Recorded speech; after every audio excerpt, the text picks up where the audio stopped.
Are you trying to decide between Garmin Connect and Strava? You're not alone.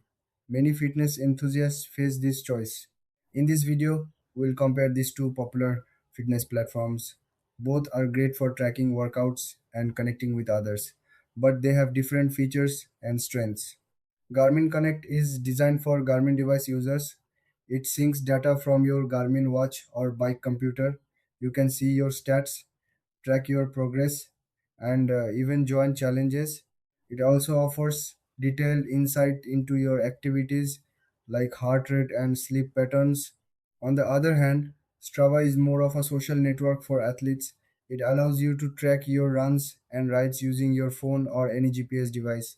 You can share your activities, follow friends, and join clubs. Strava is known for its segments where you can compete against others on specific stretches of road or trail. Now, let's look at the key differences. Garmin Connect focuses on detailed data analysis. It's perfect for serious athletes who want in depth stats. Strava, however, emphasizes community and competition. It's great for those who enjoy sharing their achievements and connecting with others.